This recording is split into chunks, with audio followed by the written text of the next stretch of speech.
So, magandang araw mga repa. Gagawa na naman tayo ng video. So, tong video na to is about to sa game. Di ba sa Blackpill hindi tayo naniniwala sa game? Kasi ito sa background maririnig nyo. So, pinagsasabay ko yan. Gumagawa ako ng video tsaka pinapakinggan ko yung si Lucario. Kasi nga hindi raw nagmamatter yung looks daw. Yung game daw talaga. Sabi ng ano. Kasi nga lalaki talaga mag-a-approach. Totoo naman talaga yan. Kailangan naman talaga lalaki talaga mag-a-approach. Kasi plus factor yun eh. Kasi nga, nagre-risk ka ng ano. Kaso nga lang, double bind kasi yan eh. Once na nag-approach ka rin kasi minsan, parang ikaw may kailangan. So, ibig sabihin nun sa babaeng part, kung hindi kanya trip, is below ka sa kanya, yung mababa tingin niya sa'yo. Hindi kagaya nung pag may looks ka na talaga, ikaw nag-approach, napabilis pa yung hypergamy niya. Ibig sabihin, plus factor yun. So, malalaman mo naman din kasi yan. Meron naman ding iban talaga na napipilitan lang yung babae na talagang napipilitan makipagrelasyon dun sa lalaki kasi nga wala na naman iba nag-a-approach sa kanya. Kasi nga, um, parang scarcity and demand din talaga yan eh. Kasi sa in real life naman talaga, bihira lang talaga yung mga tao na nag-a-approach din talaga kasi babae ang gumagawa ng paraan niya na. Sa real life to usually babae gumagawa ng paraan para na makuha nila yung lalaki na gusto nila. Pero hindi ko din i-disprove yung mga nanliligaw, meron pa rin yan kasi merong ibang babae talaga na walang kakayahan na mag-approach din talaga or kahit na magbigay ng choosing signals. So, yung gusto lang talaga nila nag-aantay. Iba-iba rin kasi yan babae. Depende sa brainwashing ng babae. Meron yung babae talaga na sila talaga yung gumagawa ng paraan. Parang nilalagay nila yung sarili nila doon sa perimeter ng lalaki. Yun yung tinatawag ng mga artista na siya na yung lumapit. Grinab ko lang yung opportunity. Which is totoo naman yan na experience ko. Actually, halos lahat ganun eh. Meron naman din akong successful na in-approach na pasok sa 3 strikes rule. Pero parang kung sa body count lang na ano ko, parang 50-50 sa akin. Passive tsaka yung active na ako nag-approach mismo. So, iba-iba kasi babae. Meron talagang ano, depende talaga sa programming niya yan. Na ano. Pero ganun pa nga rin, kunwari, i-break talaga nila yung rules pagka may itsura ka. Pero usually sub 5 yan. Pero yung mga babae na may itsura, kasi hindi sila ganun, yung may itsura na average looking or maganda talaga. Usually hindi talaga nag-a-approach talaga yan. Kahit sabihin mong pogi ka pa.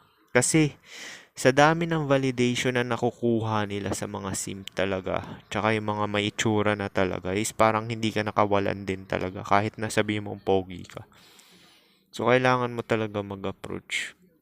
Kagaya na sinabi ko, double bind yung approach. Kung hindi ka niya trip, is talagang tingin niya sa'yo below ka. Which is yun sa looks lang talaga nakabase. So, yung nagsasabi ng red pill na hindi raw nagmamatter yung looks is walang kwenta. Hindi ako naniniwala dyan. Hindi tayo naniniwala sa game eh. Kasi,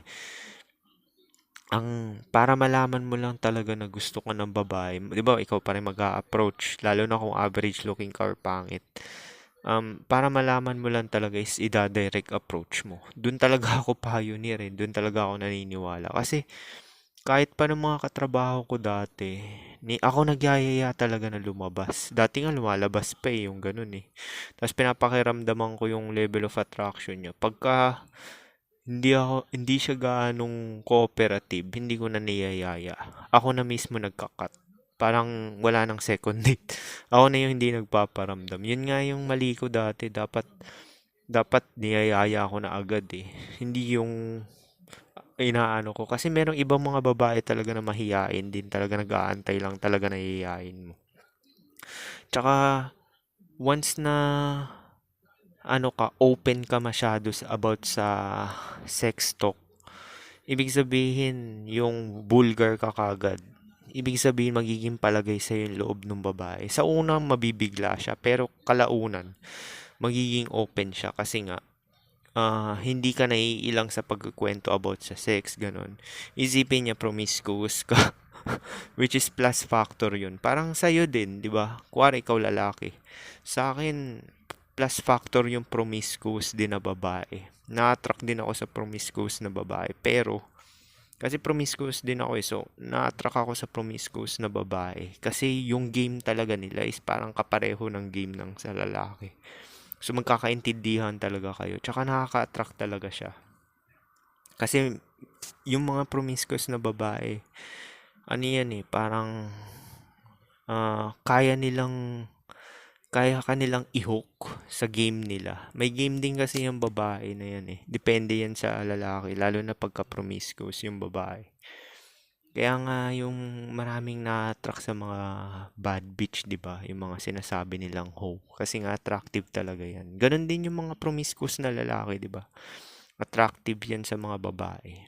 Na ano, lalo na pag nalaman nila na player ka, which is kakalat 'yan sa vicinity, kuwari sa trabaho mo. Yun yung tinatawag natin pussy referral na ano, na sinasabi natin.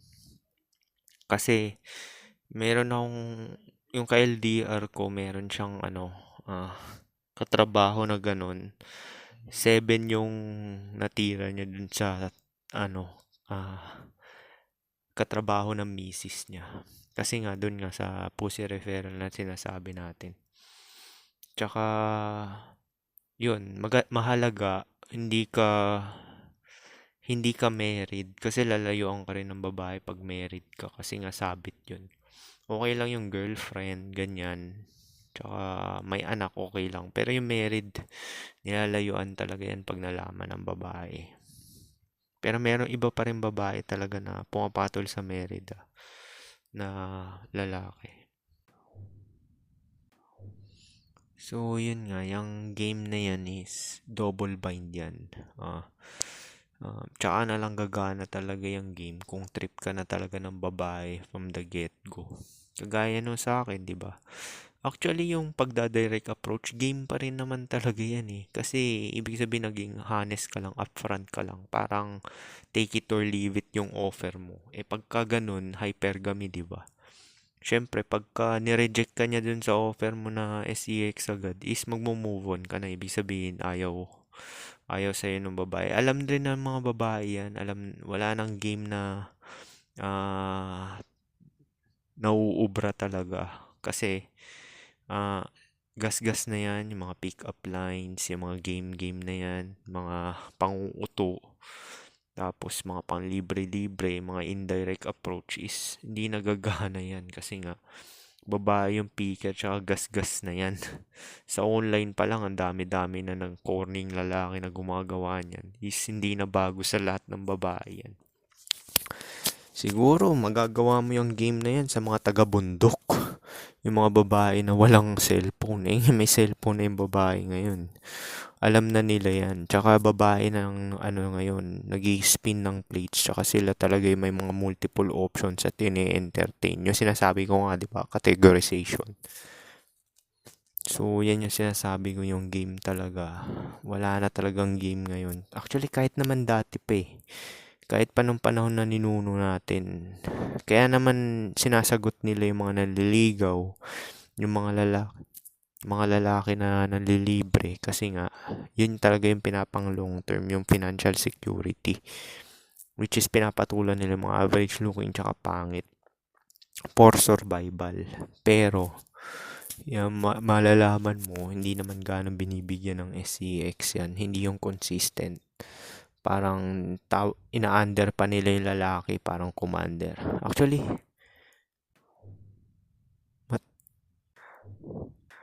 mataas talaga yung percentage nung ano eh, nung mga pamilyado ngayon. Tsaka dati pa na talagang under din talaga sa misis kasi nga ang relasyon talaga is beta condition yan. Terms and condition ng babae yung masusunod. Need mo talaga mag-provide lalo na pagka may anak kayo. Kaya mas maganda talaga wag na mag-anak talaga eh. Maganda yung bachelor life lang talaga. Kasi wala namang kwenta yung anak kung ubusin lang yung oras mo niyan. Tapos, yung anak mo, kala mo na kadugo mo is individualistic lang din yan. Pag lumaki yan, sarili lang din yung kapakanan yung iisipin niya. Nakikita mo, bihira lang yung mga anak talaga na hands-on eh. Hands-on talaga na mag-aalaga dun sa parent pagka nagkasakit. Usually naman, nurses na yan, tsaka yung mga caregiver na sa hospital o rest home.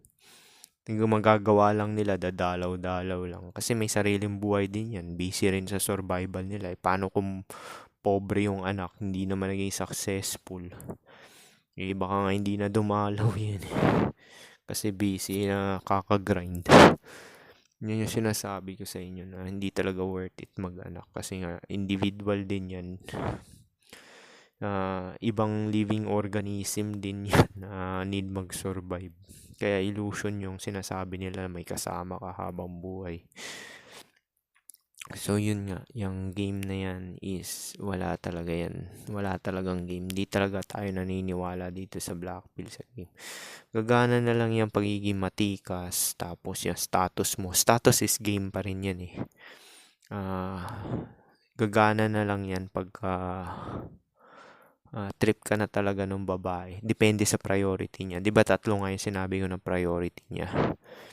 Socio-economic niya, looks niya, which is yung alpha seed na merong stable job. Tsaka yung ano niya, epiphany pace, yung age bracket niya. Pero yung age bracket medyo nagiging out of the picture na yan. Parang mas nananahimik na yung babae. Kala mo desperado yung babae na magkaroon ng karelasyon. Kasi yun yung pinapakalat ng red pill. Sinasabi nila desperado daw yung babae. Hindi desperado babae. Ang dami nga single na babae. Ayaw nga nila mag-commit sa average looking or pangit eh. Sinasabi mabait na hinahanap nila na pang long term basta loyal daw. Ang dami noon sa lipunan. Promise, sin zone yan. Hindi yan ini-entertain. Meron pa nga sa singles group eh. Ang tagal-tagal na niya nagpo-post doon. Tapos walang pumapansin talaga sa kanya. Katawa-tawa na lang siya. Kahit pag pinagmamalaki pa niya na ducks siya yung ganyan. Pero hindi natin sure kung ducks ba talaga yun or ano. Pero syempre, kung ano-ano nung pick-up line. Syempre, pick-up line pa rin yun eh. Yung pagmamayabang mo ng edits mo is game pa rin yan. Hindi tatalab yan sa babae. Ang gusto ng babae. Tsaka buong lipunan, looks, tsaka money. Hindi tatalab yung game. Actually, yung looks, game din naman yun eh. Tsaka yung money, game din naman yun. Pero yun yung priority talaga na game. Na ano. Ibabato lang nila talaga yung sarili nila kung may pera ka talaga. Na ubod ng dami. Tsaka nakapasa ka sa looks threshold nila. At least average looking ka man lang. Hindi yung sub 5. Kasi kung sub 5 ka is ibang babae makukuha mo nun. Yung parang gagawin ka silbidor, malawamos, di ba? Depende kasi rin yan sa priority ng babae. Kung na-blackpill na agad yung babae. Kasi meron mga babae talaga na naba-blackpill na talaga ng maaga eh. Na kuwari mahirap sila, 'di ba? Syempre patulan na nila si Wamos. Si Gil mukhang average lang naman yun eh. Hindi naman sila mayaman. So, nakuha niya si Wamos is papunta na doon sa kayamanan. Kaya niya pinatulan yun. Si Kong mayaman na talaga nung minessage siya ni V. Yung pagiging komedyante ni Kong. Actually, lahat ng mga Facebook influencers may pera na talaga yan. Bago sila nakadali ng mga babae, doon dumami yung babae na. Actually, hindi naman marami. Loyal lang talaga sila sa isa. Kasi, yun lang talaga yung mag-opportunity nila eh. Kasi nga, priority sila ng babae for long-term security, which is beta box provider. Ganun din si Ato Pangit, di ba? Ato Page. Si Ato is sinasabi niya na pangit, pero isa lang yung yung babae niya. Which is yung average looking na babae. Sa akin, hindi flex yun eh. Akin talaga, ang flex kasi talaga yung dami. Kasi yung isa ng average, pakay niyan kasi ano eh, beta box eh. Kung ano kasi yung dami talaga, yung dami talaga yung flex talaga eh, yung body count. Kasi yun yung ibig sabihin sexual charisma mo eh. Kahit sabihin mong top G ka sa beta box provider, basta nakaka-spin ka ng plates is yun talaga yung value mo, yung dami. Hindi yung stick to one ka lang. Pero depende, malay mo na brainwash si Ato, 'di ba?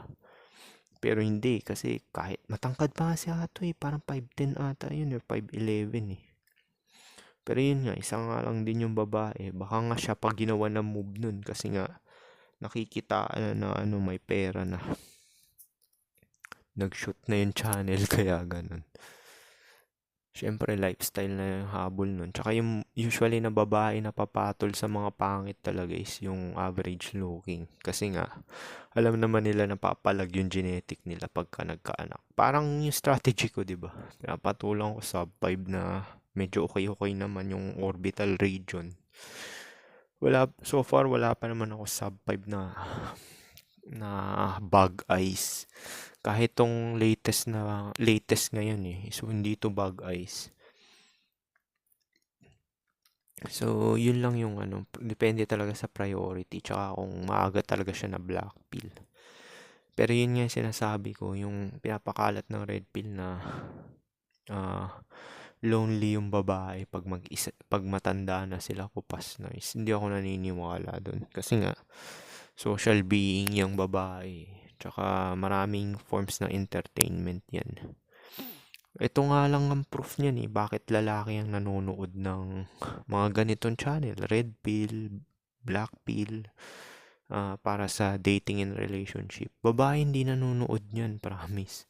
Nag-uusap sila about sa game, alam nila yung red pill, yung iba. Pero majority ng babae is ang inatupag lang talaga nila is survival lang talaga nila tsaka yung buhay nila. K-drama, pakikinig ng music, telenovela. Hindi sila nanonood ng ganito, yung mga black pill, red pill. Tsaka paano maka-attract ng lalaki. Hindi nila kailangan yan. Tapos sasabihin pa nila, babae emotional. Naniniwala naman din ako doon. Emotional din naman yung babae. Pero yung pagpapakalat ng red pill ng emotional is maling konsepto. Kasi yung emotion na yan is attached yan dun sa napro-provide, di ba? Siyempre, magiging masaya talaga yung babae. Kung yung lalaki talaga is nakaka-provide. Magiging masaya rin yung babae kung pogi yung ano. Ganon din naman sa lalaki. Actually, mas marami pang lalaking emotional eh. Di ba? Nagwawala-wala. Pagka hiniwalayan. Nakikita mo ba yung babae na ganon? Maliit ang porsyento ng babae na nagpapakamatay, nagwawala pagka hiniwalayan ng lalaki. Nagmo-move on na sila agad. Hindi ganun yung ano yun. Kasi depende yan talaga sa option. Ang pagiging emotional kasi ng lalaki is, yan yung tinatawag nating 190s dahil onti yung option. Hindi nakakapag-spin ng plates.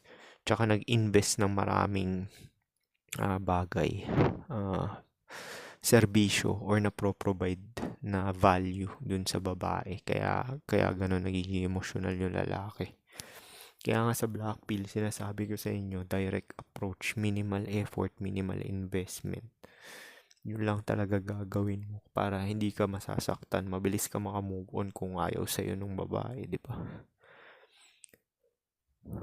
Tsaka kung manglilibre ka man kung beta box tingin sa'yo ng babae, which is dun mo nakuha yung babae, is ililibre mo na lang talaga yung sa mga pagkain na basta may makain lang talaga na ano kasi primal desire yun eh. Actually yun lang din nililibre ko dati sa mga naging girlfriend ko na walang trabaho dati. Pagkain lang talaga. Hindi ako nagbibigay ng gamit. Kasi yung pagkain talaga, primal carnal desire yan. Matatrampa niyan yung mga bag, yung mga kung ano-anong material things. Kasi ano yan eh, carnal base yan eh. Dahil hunger, 'di ba? Paggutom, 'di ba? Kaya sweet sa babae yan, yung pagkain. So yun lang talaga ano, magandang anong pagkain lang talaga. Mas mura pa, 'di ba? Mga fast food na lang ako. Puro fast food. Tsaka sinabi ko na sa inyo yan. Kaya ako naman sila nililibre dahil ayoko bumaho yung hininga nila. Yun lang naman main purpose ko nun eh. Kasi dati meron ako na date ata. Napulot ko yun sa ano eh. Na-meet ko yun sa bar, sa Gilis. Tapos parang laging gutom. Tapos parang pag nag-uusap kami ang baho ng hininga. So nililibre ko na lang ng burger. Ganun. Pero virgin pa yun, hindi ko nga naskuran kasi mahina pa ako dati. Hindi ko, ano ba edad ko nun dati? Parang 20 lang ata ako nun eh. Buko 20 lang ako nun. Virgin pa ako nun, kaya ganun yun.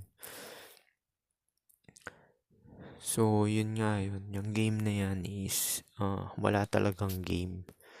Tsaka na lang gagana yan kung gusto ka na talaga ng babae. Pero ikaw pa rin talaga mag-approach. Yun nga maganda, direct approach para malaman mo talaga kung gusto ko or hindi. Kasi pag hindi, move on ka na. Ganun lang naman yun. Kagaya nung katrabaho ko, 'di ba? Inalo ko siya ng FWP. Ngayon, napansin niya siguro na gumaganda na yung katawan ko. Hinahawakan na niya yung braso ko. Yung braso ko tsaka yung shoulder ko. Napapansin ko na yung nagiging touchy na siya. Siguro iniisip niya na aalokin ko pa siya na second time. Pero hindi na, meron na akong 22 eh. Yung 22 na ano ko, pwede ko naman yayain niya anytime yun eh. Kasi talagang gustong gusto ko nun eh. Tapos may referral pa yun sa mga kaedad niya. Hindi niya kwinento yun sa mga 30 pataas eh. Kasi nga, grupo-grupo yan, di ba? Hive mind. So, yung naka-ons ko, buti na lang talaga dun sa younger generation, sa Gen Z. Kasi nga, yung referral na po, si referral na tinatawag natin is dun din sa age bracket na yun, which is malaking factor yun. Kasi yung age bracket na ganun, explorative pa yan eh. Malay mo madali ko yung Koreana na katrabaho ko, virgin pa yun. Pero may boyfriend yun eh. Pero feeling ko madadali ko yun. Kukwentuhan ko kayo kung ano, kung madali ko yung Koreana na yun.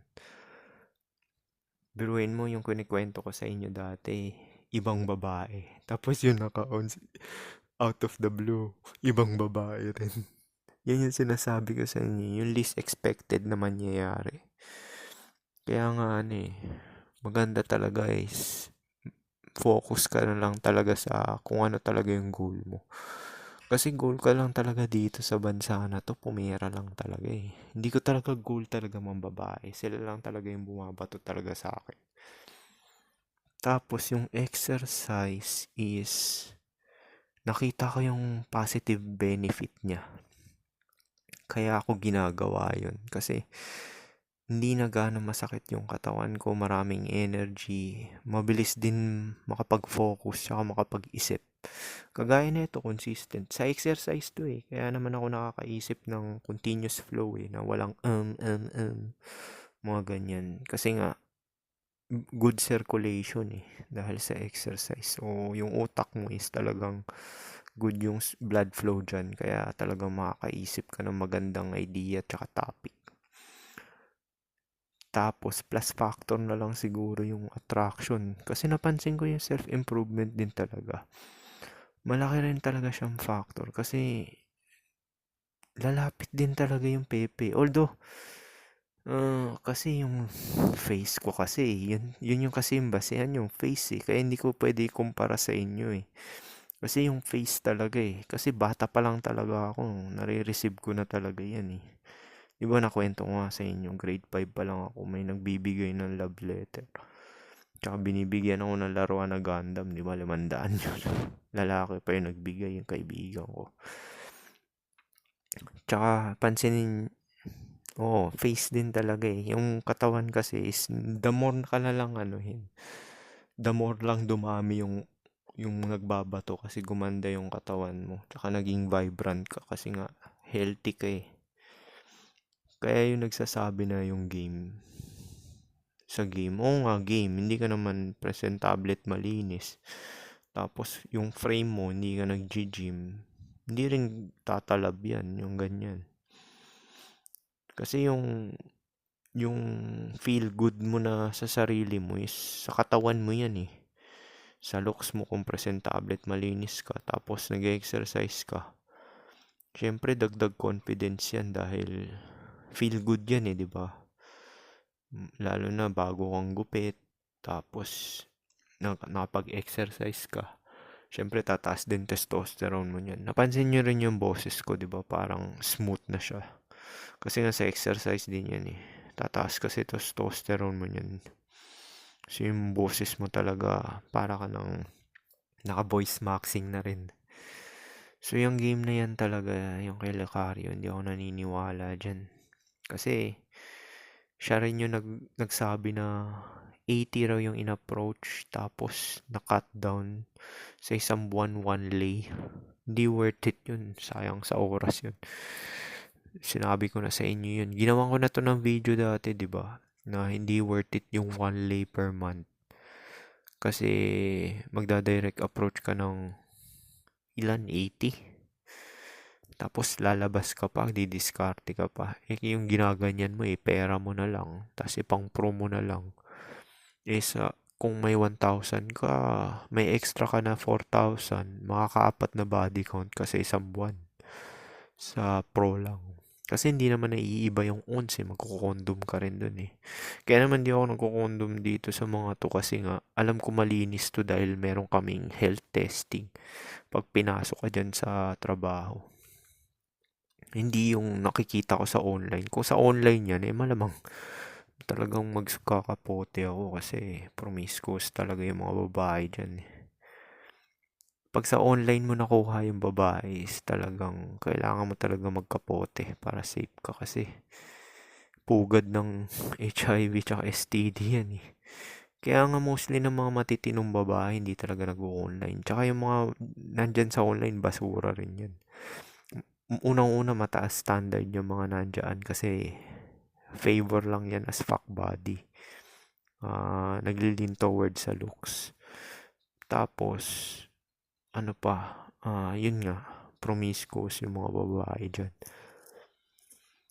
Makaka-catch up ka pa ng STD dyan, no, di tapos ka. Pero yun nga, tingnan mo yung mga FB influencer, di ba? Mini-maintain nila yung mga girlfriend nila. Hindi sila nakakaspin ng plates, di ba? Kasi kung may upper hand ka na sa looks, tapos may money ka pa, pucha, marami talagang magbabato sa'yo. Sa kanila, below sila. May pera lang sila, pero below sila sa looks, di ba? Mostly ng FB influencer is below sa looks. Kaya walang nagbabato sa kanila talaga. Kaya talagang stick to one lang talaga sila sa karelasyon nila. Hindi sila nakakaspin ng plates. Tsaka nga, baka nga hindi pa pumayag ng 11. Bago pa bigyan yan, need ng assurance ng relasyon muna.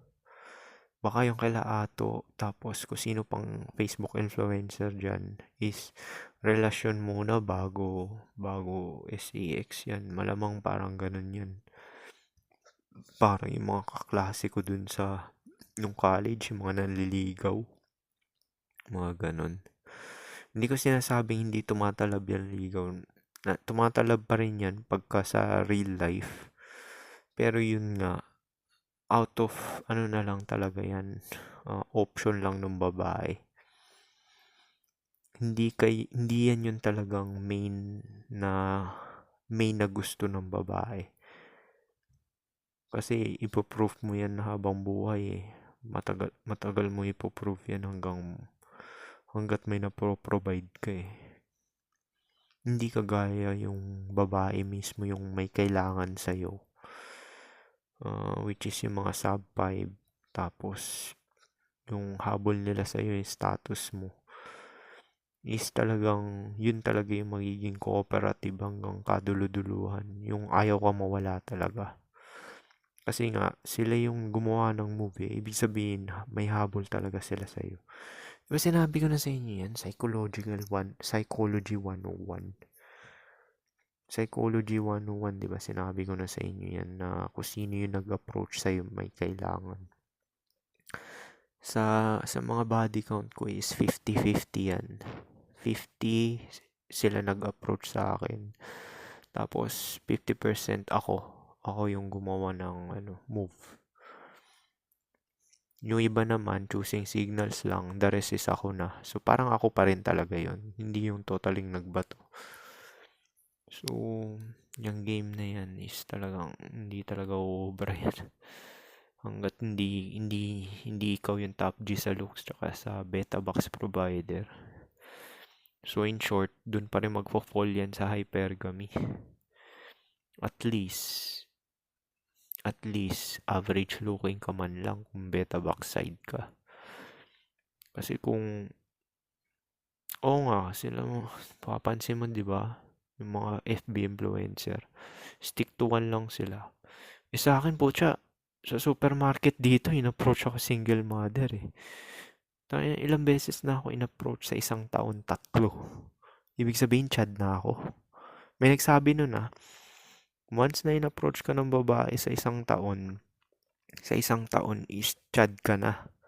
Sa akin, nag-approach 4. 4. 4 nag-approach sa akin. Yung isang cleaner na Indian na nagbigay ng number sa akin, considered ko approach yun. Yung 2 naka-ons ko, tsaka yung isang single mother sa supermarket. Mag-1 year yan sa August. August 1 year. Yan yung sinasabi ko sa inyo. So, sa isang taon, 4 nag-approach sa akin. Malamang kay Ato, may mag-approach ba doon? Although may girlfriend na kasi siya, pero hindi eh. Ibe-break ng rules ng babae. Kasi alam na mga katrabaho na may girlfriend ako. Pero sila pa rin talaga lumalapit. Yan yung sinasabi ko eh. Na-looks talaga yung pang-hook eh. Hindi ako naniniwala dyan sa game na yan eh. Kasi yung mga nagsasabi ng game na yan is malamang pinaghirapan nila yung Pepe, first experience nila. Or may binibentang libro. Which is yun nga, yung mga mostly ng red pillar is may binibenta na libro yan na binibigyan ng hope yung mga imbis na mag-focus na lang sa grind at pumera at mag-pro. Sa akin kasi mas realistic ako eh. Actually, may looks na nga ako, tsaka may nagbabato na sa akin, pero yun pa rin mindset ko, pumera at mag-pro na lang. Yun pa rin talaga nasa isip ko. Gusto ko rin mag-pro rin talaga kasi nga, laging bata yan eh. Tapos, after mo bayaran ng 1,000 yung babae, tapos na. Wala na kayong connection. Hindi na yung talagang Kasi yung mga ons FWB, wala, magdidiskarte ka pa dyan. Yung utak mo, preoccupied pa sa kung ano-anong move. Paano mo i-direct approach yung babae, mga ganyan. Sayang sa oras yan. Kaya ako pumunta dito, sinisecure ko yung pagtanda ko kasi passive income habol ko dito eh. Passive income yung habol ko dito. Which is sa Pinas, pag 60 ako, may passive income na ako dahil sa SSS, di ba? Tapos yung Airbnb nga na plano ko. Tapos yung active na income, sideline na private duty nurse or teacher. Kasi nag-masteral ako, so makakapag-teacher ako na sideline. Yun yung sinabi ko na multiple option. Parang si Chlorolucil-Fer, di ba? Maraming kasi kung pumalya yung isa mo, meron ka pang kasi kung aasa ka sa Airbnb, volatile din yan, di ba? Hindi naman laging may uupa. Paano kung nasagad ka, di need mo ng di ba? Sideline. Which is yun nga, yung masteral ko. Tsaka yung license ko sa pagiging nurse. Pwede kang maging private duty nurse. Ibig sabihin, sisweldohan ka ng 2,500 to 3,000 per 8 oras na pag-aalaga sa isang pasyente. So, kung kuwari nagutom ka ngayon, sige, mag-sideline na lang ako. 8 hours, 2,500. O, di ba? Easy money. So, yun yung pero yun nga, mas maganda talaga pumera na lang talaga. Na tsaka lagi mong iisipin kung paano mo i-finish yung sistema. Yung ibig sabihin magkaka-passive income ka. I-finish mo yung sistema. Yung online kasi, kung nasa online ka ngayon, Dahil online generation tayo, i-maximize mo yan talaga. Actually, itong mga katrabaho ko, pag may rami ako naka-ons dyan, gagamitin ko yan. Tapos sabay, pagagawan ko sila ng OnlyFans ba yun? Tapos hindi nila papakita yung mukha nila, di ba? Yung pepe lang nila. Tapos picture-picture. Tapos hihingi na lang ako ng porsyento, di ba? Magiging cooperative yan kung submissive sila sa akin. So, paano? Yung game na yan, bullshit yan. Mag-focus ka na lang sa grind mo. Yung kaka-game-game mo, katangahan mo, is ipera mo na lang. Yun ang biggest game, yung pera. Tangina, ang daming mahihirap na Pilipino na nagpo-pro. Tangina, yun nga yung game yung pagpo-pro eh. Biruin mo, babayaran mo lang. Sure ball na pepe pa. Pagkapasok mo pa lang sa sa hotel, chuchupain ka na po.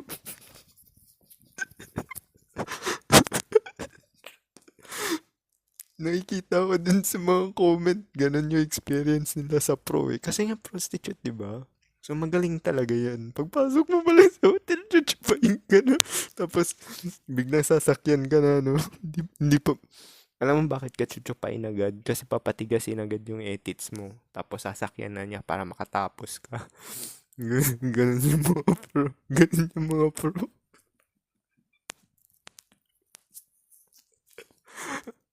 O sige na. Masyado na itong nakakatawa. Sige,